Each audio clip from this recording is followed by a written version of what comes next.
ಈಗಾಗಲೇ ಬಹಳ ವಿಶೇಷ ಕಾರ್ಯಕ್ರಮ ಇದು ಅಂತ ನಾವಾದರೂ ಕೂಡ ಭಾವಿಸಿದ್ದೇವೆ. ಬಹಳ ವರ್ಷಗಳ ಹಿಂದೆ ಈ ಭೂಮಿ ಮೇಲೆ ಒಬ್ಬ ಶ್ರೇಷ್ಠವಾದಂಥ ಮತ್ತು ಒಬ್ಬ ದೊಡ್ಡ ತತ್ವಜ್ಞಾನಿ ಸಾಕ್ರಟಿಸ್ ಅಂತ ಇದ್ದ. ಆ ಸಾಕ್ರಟಿಸಿನ ಜೀವನ ಹೇಗಿತ್ತು ಅಂತಂದರೆ, ಹಾಕ್ಕೊಳ್ಲಿಕ್ಕೆ ಒಂದೊಂದ್ಸಲ ಬಟ್ಟೆನೂ ಇರ್ತಿರ್ಲಿಲ್ಲ, ಒಂದೊಂದು ಟೈಮು ಹೊಟ್ಟೆ ತುಂಬ ಊಟ ಮಾಡಲಿಕ್ಕೂ ಆಗ್ತಿರಲಿಲ್ಲ. ಅಂಥ ಒಬ್ಬ ಸಾಕ್ರಟಿಸ್ ಈ ಭೂಮಿ ಮೇಲೆ ಈ ದೇಶದಲ್ಲಿ ಬದುಕೋದು. ಅವರ ಜೀವನ ಅತ್ಯಂತ ಬಡತನ, ಆದರೆ ಅವರ ಮಾತು, ಅವರ ಜ್ಞಾನ, ಅವರು ನುಡಿಯುವ ಮಾತುಗಳು ಈ ಭೂಮಿ ಮೇಲೆ ತತ್ವದ ಜ್ಞಾನವನ್ನು ಬಿತ್ತಾ ಹೋಯಿತು.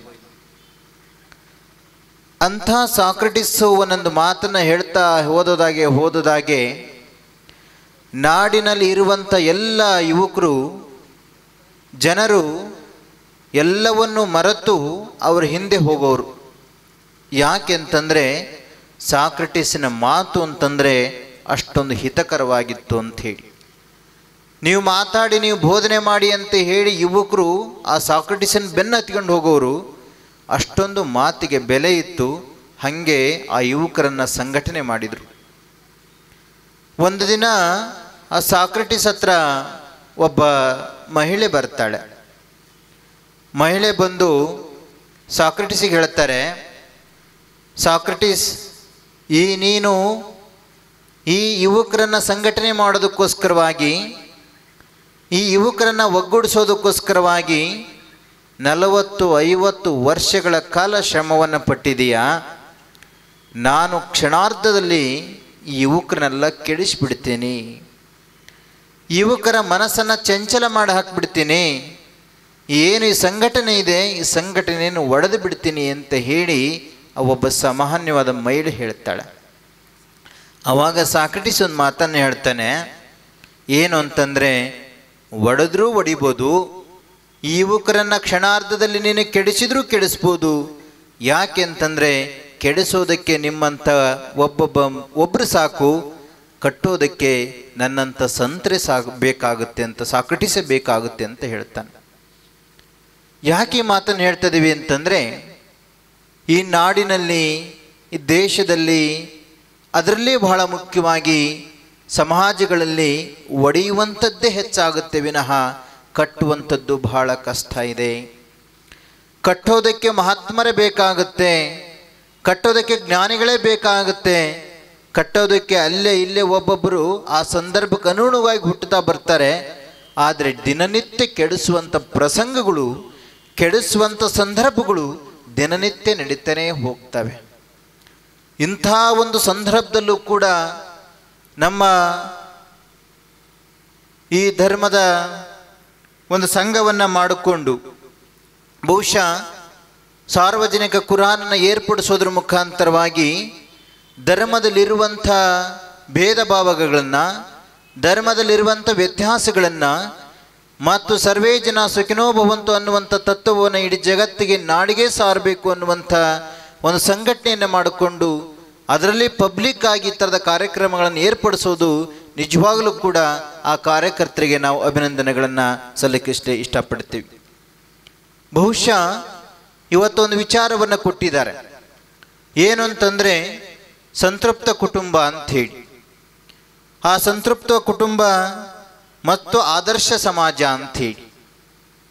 ನೋಡಿ, ಎಷ್ಟು ನಾವಿವತ್ತು ಕುಟುಂಬವನ್ನು ಮಾಡ್ತಾ ಇದ್ದೀವಿ, ಜೀವನವನ್ನು ಮಾಡ್ತಾ ಇದ್ದೀವಿ, ಆದರೆ ಏನು ಅಂತ ಗೊತ್ತಿಲ್ಲ. ಒಬ್ಬ ಕವಿ ಹೋಗಬೇಕಾದಂಥ ಸಂದರ್ಭದಲ್ಲಿ, ಕಾಡಿನ ಮಧ್ಯೆ ಹೋಗಬೇಕಾದಂಥ ಸಂದರ್ಭದಲ್ಲಿ ಹರಿಯುವ ನೀರನ್ನು ಕೇಳ್ತಾನೆ, ಜೀವನ ಅಂದ್ರೆ ಏನು ಅಂಥೇಳಿ.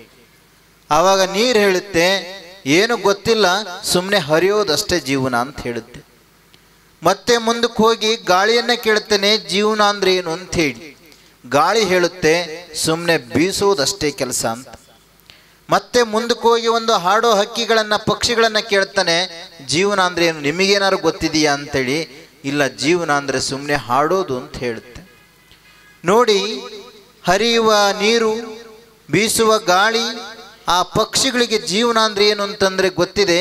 ಯಾಕೆ ಅಂತಂದ್ರೆ ಅವನೊಂದು ತತ್ವವನ್ನು ನಂಬ್ಕೊಂಡಿದೆ. ಏನು ಅಂತಂದ್ರೆ ಹಾಡೋದನ್ನ, ಹರಿಯೋದನ್ನ, ಬೀಸೋದನ್ನ ನಂಬಿಕೊಂಡು ಅದೇ ಜೀವನ ಅಂತ ಭಾವಿಸಿದವೆ. ಆದ್ರೆ ಮನುಷ್ಯನ ಯಾರು ಹೋಗಿ ಜೀವನ ಅಂದ್ರೆ ಏನು ಅಂತ ಕೇಳಿದ್ರೆ ಏನು ಗೊತ್ತಿಲ್ಲ, ಸುಮ್ಮನೆ ಒಂದಿಷ್ಟು ಜೀವನವನ್ನು ಮಾಡ್ತಾ ಇದೀವಿ ಅಂತೀವಿ ನಾವು. ಜೀವನ ಅಂತ ಯಾರು ನಮ್ಮ ಪ್ರಶ್ನೆ ಮಾಡಿದ್ರೆ ಏನು ಹೇಳ್ತೀವಿ ನಾವು? ಏನು ಗೊತ್ತಿಲ್ಲ ನಮಗೆ.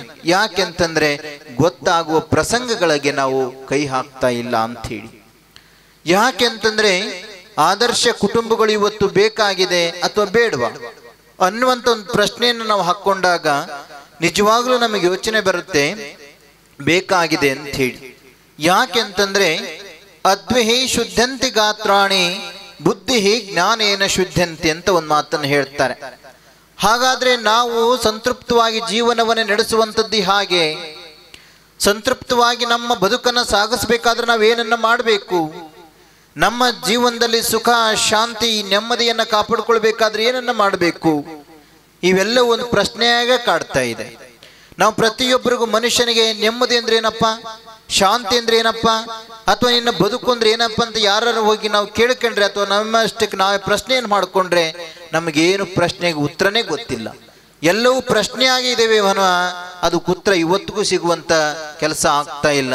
ಯಾಕೆಂತಂದ್ರೆ ನಾವು ಅದನ್ನ ಹುಡುಕುವಂತ ಪ್ರಯತ್ನವನ್ನ ಮಾಡ್ತಾ ಇಲ್ಲ. ನಮ್ಮ ಜೀವನ ಹೇಗೆ ಬದುಕ್ತಾ ಇದೆ ಅಂತಂದ್ರೆ, ಬದುಕು ಅನ್ನುವಂಥದ್ದು ಹೇಗೆ ಬದುಕಿದೆ ಅಂತಂದ್ರೆ ಬಹುಶಃ ಶರೀಫ್ರದ್ದು ನೀವೊಂದು ಕತೆ ಕೇಳಿರ್ಬೋದು ಅಂತ ಅನ್ಕೊಳ್ತೇವೆ ನಾವು. ಅವರು ಚಿಕ್ಕ ವಯಸ್ಸಲ್ಲಿ ಗುರು ಗೋವಿಂದ್ರ ಹತ್ರ ಪಾಠಕ್ಕೆ ಹೋದಂಥ ಸಂದರ್ಭದಲ್ಲಿ ಅವರು ಗುರುಗಳು ಒಂದು ಪ್ರಶ್ನೆಯನ್ನು ಹೇಳ್ತಾರೆ. ಹೀಗೆ ಶಿಷ್ಯ ವರ್ಗ ಸೇರ್ಕೊಂಡಿರುತ್ತೆ. ಆ ಶಿಷ್ಯ ವರ್ಗಕ್ಕೆ ಒಂದು ಪ್ರಶ್ನೆ ಕೇಳ್ತಾರೆ. ಏನು ಅಂತಂದ್ರೆ 6ರಲ್ಲಿ 3 ಹೋದ್ರೆ ಎಷ್ಟು ಅಂತ ಹೇಳಿ. 6ರಲ್ಲಿ 3 ಹೋದ್ರೆ ಎಷ್ಟು ಅಂತ ಕೇಳಿದಾಗ ಗುರುಗಳು ಎಲ್ಲ ಶಿಷ್ಯರು ಹೇಳ್ತಾರೆ, ಗುರುಗಳೇ 3 ಅಂತ ಹೇಳಿ. ಆದರೆ ಶರೀಫ್ರು ಸುಮ್ಮನೆ ಕೂತ್ಕೊಂಡಿರ್ತಾರೆ. ಆವಾಗ ಗುರುಗಳು, ಶರೀಫ ಯಾಕೆ ಸುಮ್ಮನೆ ಕೂತ್ಕೊಂಡಿದೆಯಾ ಹೇಳು ಅಂತಂದಾಗ ಶರೀಫ್ರು ಎದ್ದು ನಿಂತ್ಕೊಂಡು ಹೇಳ್ತಾರೆ, ಗುರುಗಳೇ 0 ಅಂಥೇಳಿ. ಬಹಳ ಆಶ್ಚರ್ಯ ಆಗುತ್ತೆ ಗುರುಗಳಿಗೆ. ಆ ಶಿಷ್ಯರೆಲ್ಲ ನಗ್ತಾರೆ. ಏನು 6ರಲ್ಲಿ 3 ಹೋದರೆ 0 ಅಂತ ಹೇಳ್ತಿದ್ದಾನಲ್ಲ ಶರೀಫು, ಇವನಿಗೆ ಲೆಕ್ಕನೇ ಬರೋದಿಲ್ಲ ಅಂತ ಹೇಳಿ ಎಲ್ಲರೂ ಅಸಹ್ಯ ಪಟ್ಕೊಂಡು ನಗ್ತಾರೆ. ಆದರೆ ಗುರುಗಳಿಗೆ ಗೊತ್ತಿರುತ್ತೆ ಶರೀಫನ ಜ್ಞಾನ ಎಂಥದ್ದು, ಶರೀಫನ ವ್ಯಕ್ತಿತ್ವ ಎಂಥದ್ದು ಅಂತೇಳಿ ಗುರುಗಳಿಗೆ ಗೊತ್ತಿರುತ್ತೆ. ಗುರುಗಳು ಎದ್ದು ನಿಲ್ಲಿಸಿ ಕೇಳ್ತಾರೆ, ಏನಪ್ಪ ಇದ್ರ ಅರ್ಥ ಅಂಥೇಳಿ.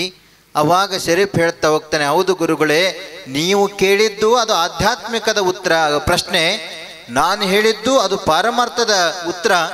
ಹಾಗಾಗಿ 6 ಅಂತಂದ್ರೆ ಕಾಮ, ಕ್ರೋಧ, ಮದ, ಮತ್ಸರ, ಲೋಭ ಅನ್ನುವಂಥ ಅರಿಷಡ್ವರ್ಗಗಳು 6. ಆ 6ಅನ್ನ ನಾವು ಕಳೆಬೇಕು ಅಂತಂದ್ರೆ ಅವು 3ರಿಂದ ಕಳೆಬೇಕಾಗುತ್ತೆ. ಯಾವುದು ಅಂತಂದ್ರೆ ಹೆಣ್ಣು, ಹೊನ್ನು, ಮಣ್ಣು, ಇವು 3 ಇದಾವೆ. ಈ 3ರಿಂದ ಅವು 6 ಉಟ್ಕೊಳ್ಲಿಕ್ಕೆ ಸಾಧ್ಯತೆ ಇದೆ. ಹಾಗಾಗಿ ಈ 3ಅನ್ನೇ ಕಳೆದು ಬಿಟ್ರೆ ಅವು 6 ಉಟ್ಕೊಳ್ಲಿಕ್ಕೆ ಸಾಧ್ಯತೆ ಇಲ್ಲ. ಹಾಗಾಗಿ ಈ 3ಅನ್ನ ಮೊದಲು ಕಳೆದ್ರೆ ಅದು 0 ಆಗುತ್ತೆ, ಅವ್ಯಾವು ಇರ್ಲಿಕ್ಕೆ ಸಾಧ್ಯತೆ ಇಲ್ಲ ಅಂತ ಹೇಳ್ತಾನೆ, ಉತ್ತರವನ್ನು ಕೊಡ್ತಾನೆ ಶರೀಫ್. ಯಾಕೆ ಮಾತನ್ನು ನಿಮ್ಗೆ ಹೇಳ್ತಾ ಇದೀವಿ ಅಂತಂದ್ರೆ, ನಮ್ಮ ಜೀವನ ಅಂತಂದ್ರೆ ಇವು ಒಂದಿಷ್ಟು ಕಾಮವನ್ನು ಮಾಡೋದು, ಒಂದಿಷ್ಟು ಕ್ರೋಧವನ್ನು ಮಾಡೋದು, ಒಂದಿಷ್ಟು ದ್ವೇಷ ಮಾಡೋದು, ಒಂದಿಷ್ಟು ಅಸಹ್ಯ ಪಟ್ಟುಕೊಳ್ಳೋದು, ಒಂದಿಷ್ಟು ಸಂಪತ್ತನ್ನು ಕೂಡಿಕರಿಸೋದು, ಇದೇನ ಜೀವನ? ಇದೇನ ನಮ್ಮ ಬದುಕು? ಇದಕ್ಕೋಸ್ಕರ ನಾವು ಬದುಕ್ತಾ ಇದ್ದೇವೆ ಅನ್ನುವಂಥ ಪ್ರಶ್ನೆಯನ್ನ ನಾವು ಹುಟ್ಟಾಕೊಳ್ತಾ ಇದ್ದೇವೆ. ಅದಕ್ಕೆ ಶರೀಫ್ರವರು ಸ್ವಚ್ಛವಾಗಿ ಹೇಳಿದ್ರು, ಅದಲ್ಲ ಜೀವನ. ಹಾಗಾದ್ರೆ ಏನನ್ನ ಮಾಡಬೇಕು ಅಂತಂದ್ರೆ, ಹಾಗಾದ್ರೆ ಈ ಭಗವಂತನ ಸೃಷ್ಟಿಕರ್ತನಲ್ಲಿ ನಾವೊಬ್ರು ಬಂದಿದ್ದೇವೆ. ಈ ಭೂಮಿ ಮೇಲೆ ಎಷ್ಟು ಅಣುಗಳು ಬದುಕಿದಾವೆ, ಎಷ್ಟು ಜೀವಗಳು ಬದುಕಿದಾವೆ, ಎಷ್ಟು ಅತಿ ಸೂಕ್ಷ್ಮಗಳು ಇಲ್ಲಿ ಜೀವನವನ್ನು ಮಾಡ್ತಾ ಇದ್ದೇವೆ. ಅದರ ಮತ್ತೆ ನಾವು ಒಂದು ತರ ವಸ್ತುಗಳಿದ್ದ ಹಾಗೆ, ನಾವು ಕೂಡ ಒಂದು ವಸ್ತುಗಳ ಒಂದು ಜೀವ ಇದ್ದ ಹಾಗೆ. ಯಾಕೆ ಹೇಳ್ತಾರೆ, ಸಗಣಕ್ಕೆ ಸಾಸಿರ ಹುಳ ಹುಟ್ಟದೆ ದೇವ, ಕಾಡ ಮೃಗ ಒಂದಾಗಿ ಊರ ಮೃಗ ಒಂದಾಗಿ ಇರಲಾಗದೆ ದೇವ ಅಂಥೇಳಿ. ಅವರು ಹಸು ಸಗಣಿ ಹಾಕದಂಥ ಸಂದರ್ಭದಲ್ಲಿ 1 ಗಂಟೆ ಅಥವಾ 2 ಗಂಟೆ ಅದನ್ನು ತೆಗೆದೆ ಹಾಗೆ ಬಿಟ್ರೆ ಅಲ್ಲಿ ಹುಳುಗಳು ಹುಟ್ಟುತ್ತವೆ, ಗೊತ್ತಿಲ್ಲ ಹೇಗೆ ಹುಟ್ಟಿದ್ವು ಅಂತ ಹೇಳಿ, ಮತ್ತೆ ಕ್ಷಣಾರ್ಧದಲ್ಲಿ ಸತ್ತು ಹೋಗ್ತವೆ. ಅದರ ಅರ್ಥ ಏನು ಅಂತಂದ್ರೆ, ಸಗಣಿಯಲ್ಲಿ ಹುಟ್ಟಿದ ಹುಳುಕೆ ಅದಕ್ಕೆ ಯಾವ ವ್ಯವಸ್ಥೆ ಹೇಗೆ ಹುಟ್ಟಿತು, ಹೇಗೆ ಸಾಯ್ತು ಅನ್ನುವಂಥದ್ದು ನಮಗೆ ಗೊತ್ತೇ ಆಗೋದಿಲ್ಲ. ಆದರೆ ಸೃಷ್ಟಿ ಒಳಗೆ ಅದು ಒಂದು ಶಕ್ತಿ ಇದೆ. ಅಂಥ ಒಂದು ಶಕ್ತಿ ಇರಬೇಕಾದ್ರೆ ಅವು ಒಂದಿಷ್ಟು ಕ್ಷಣಾರ್ಧದಲ್ಲಿ ಹುಟ್ಟಿ ಸಾಯ್ತವೆ, ನಾವು ಒಂದಿಷ್ಟು 100 ವರ್ಷ ಬದುಕಿ ಸಾಯ್ತಾ ಇದ್ದೀವಿ. ಅದಕ್ಕೂ ಇದಕ್ಕೂ ಅಷ್ಟೇ ವ್ಯತ್ಯಾಸ. ಹಾಗೆ ಜೀವನವನ್ನು ಅರ್ಥ ಮಾಡ್ತಾ ಮಾಡ್ತಾ ಮಾಡ್ತಾ ಹೋದದಾಗೆ ಕಾಲಕ್ಕೆ ತಕ್ಕ ಹಾಗೆ, ಸಂದರ್ಭಕ್ಕೆ ತಕ್ಕ ಹಾಗೆ, ಆಯಾ ವ್ಯವಸ್ಥೆಗೆ ಅನುಗುಣವಾಗಿ ಒಬ್ಬೊಬ್ಬ ತತ್ವಜ್ಞಾನಿಗಳು ಹುಟ್ಟುಕೊಂಡ್ರು ಈ ನಾಡಿನಲ್ಲಿ, ಈ ದೇಶದಲ್ಲಿ. ಒಬ್ಬೊಬ್ಬ ತತ್ವಜ್ಞಾನಿಗಳು ಅಲ್ಲಾಹ್ ಅವರಿಂದ ಹಿಡಿದು, ಪ್ರಹಾದಿಯಿಂದ ಹಿಡಿದು, ಬುದ್ಧನಿಂದ ಹಿಡಿದು, ಬಸವಣ್ಣವರಿಂದ ಹಿಡಿದು ಪ್ರತಿಯೊಬ್ಬರು ಒಂದೊಂದು ಕಾಲಕ್ಕೆ ಸಂದರ್ಭ ಹಾಗೆ ಈ ಭೂಮಿ ಮೇಲೆ ಜನಿಸ್ತಾ ಬಂದ್ರು. ಅವರೆಲ್ಲರೂ ಹೇಳಿದ್ದು ಒಂದೇ ಒಂದು ಮಾತು, ಸರ್ವೇ ಜನ ಸುಖಿನೋ ಭವಂತು. ಎಲ್ಲರ ಮಧ್ಯೆ ಒಂದು ಆತ್ಮ ಇದೆ, ಆ ಭಗವಂತ ಆತ್ಮವನ್ನು ಕರುಣಿಸಿದಾನೆ, ಆತ್ಮ ಒಂದೇ ಸತ್ಯ, ಇದೆಲ್ಲವೂ ಕೂಡ ಮಿಥ್ಯ ಅನ್ನುವಂಥದ್ದು.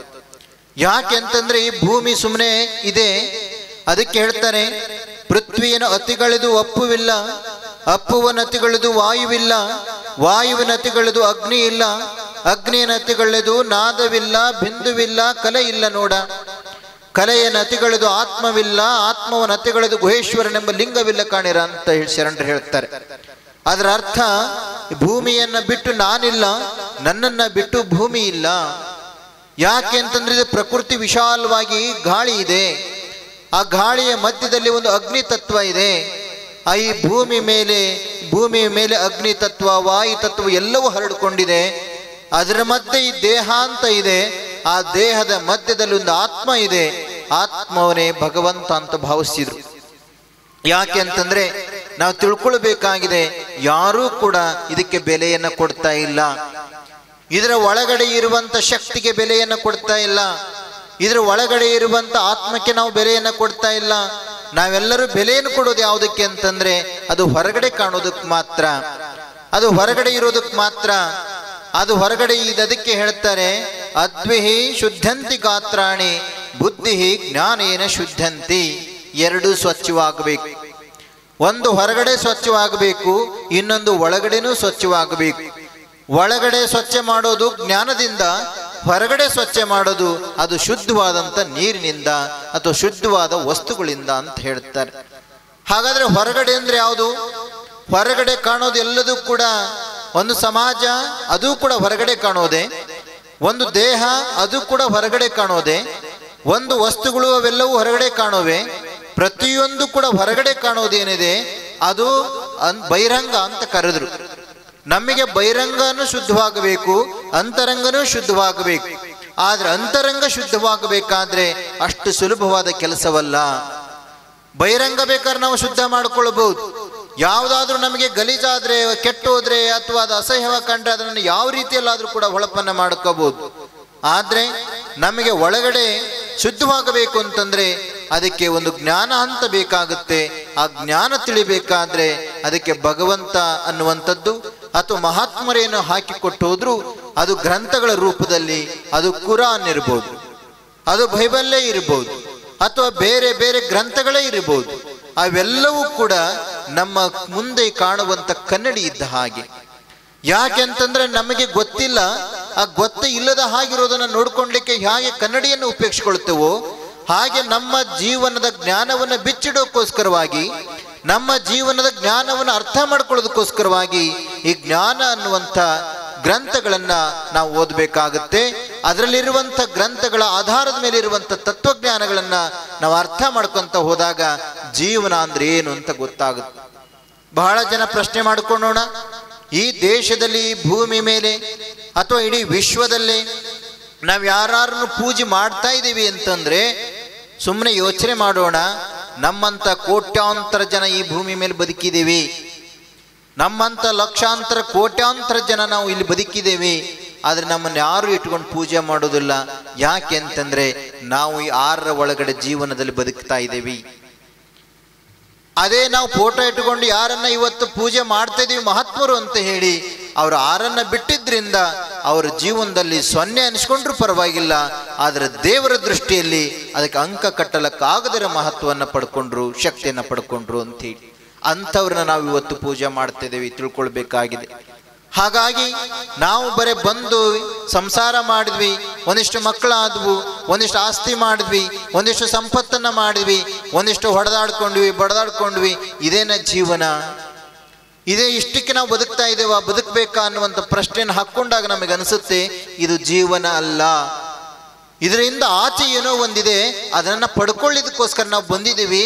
ಆ ಪಡ್ಕೊಳ್ಳೋದು ಹೇಗೆ ಅನ್ನುವಂಥದ್ದನ್ನು ತಿಳ್ಕೋಬೇಕು ಅಂತಲೇ ಇಂಥ ಗ್ರಂಥಗಳು, ಇಂಥ ಪ್ರವಚನಗಳು, ಇಂಥ ಕಾರ್ಯಕ್ರಮಗಳು.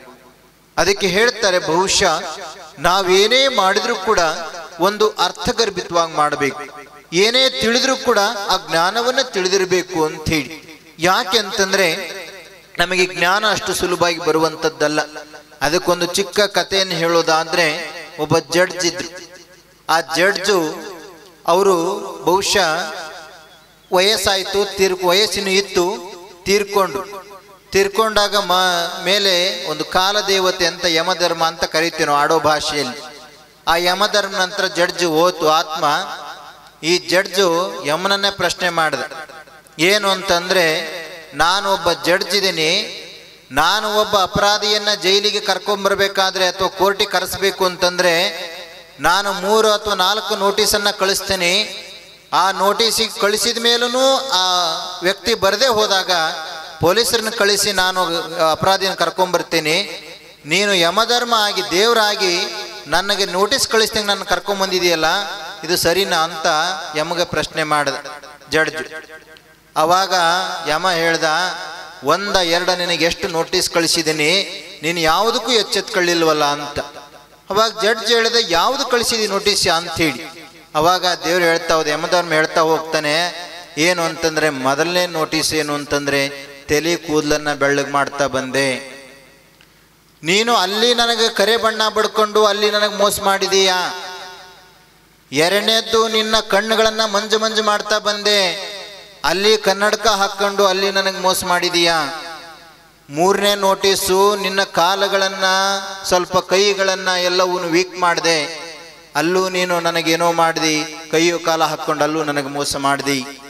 4ನೇದು, ನಿನ್ನ ಚರ್ಮಗಳನ್ನ ಸುಕ್ಕಾಗಿ ಮಾಡಿದೆ, ಅಲ್ಲೂ ನೀನು ಪೌಡ್ರ್ ಹಾಕ್ಕೊಂಡು ಶಾಂಪು ಹಾಕ್ಕೊಂಡು ಏನೋ ಹಾಕ್ಕೊಂಡು ಅಲ್ಲೂ ನನಗೆ ಮೋಸ ಮಾಡಿದಿ. 5ನೇ ನೋಟಿಸು, ನಿನ್ನ ಹಲ್ಲುಗಳನ್ನು ಉದುರಿಸಿದೆ, ಹೊಸ ಹಲ್ಲು ಕಡಿಸಿಕೊಂಡು ಅಲ್ಲೂ ನನಗೆ ಮೋಸ ಮಾಡಿದೀಯಾ.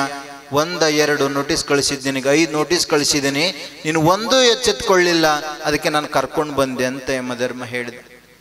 ಈಗ ಅರ್ಥ ಮಾಡ್ಕೊಳ್ಳಿ, ನಮಗೆ ಕಾಯಿಲೆ ಬರೋದು ಯಾವುದಕ್ಕೆ, ನಮಗೆ ದುಃಖ ಬರೋದು ಯಾವುದರಿಂದ, ನಮಗೆ ಕಷ್ಟಗಳು ಬರೋದು ಯಾವುದಕ್ಕೆ? ಭಗವಂತ ಮನುಷ್ಯನೇ ಭೂಮಿಗೆ ಬಂದಿದೀಯಾ, ಈಗಲಾದರೂ ಸ್ವಲ್ಪ ಎಚ್ಚೆತ್ತುಕೊಳ್ಳೋಗು, ಈಗಲಾದರೂ ಸ್ವಲ್ಪ ಜ್ಞಾನವಂತನಾಗು, ಈಗಲಾದರೂ ಸ್ವಲ್ಪ ಭಗವಂತನ ನೆನಪು ಮಾಡ್ಕೋ ಅನ್ನೋದಕ್ಕೆ ನಮಗೆ ಕಷ್ಟಗಳು ಬರ್ತಾ ಹೋಗ್ತವೆ, ಸುಖಗಳು ಬರ್ತಾ ಹೋಗ್ತವೆ, ಒಂದಿಷ್ಟು ದುಃಖಗಳು ಆಗ್ತವೆ, ಒಂದಿಷ್ಟು ಸುಖಗಳು ಆಗ್ತಾ ಹೋಗ್ತವೆ. ಸುಖ ಬಂದಾಗ ದೇವ್ರು ನೆನೆಸೋದಿರಲಿ, ದುಃಖ ಬಂದಾಗಲೂ ನೆನೆಸೋದಕ್ಕೆ ನಾವು ಪ್ರಯತ್ನವನ್ನು ಮಾಡೋದಿಲ್ಲ.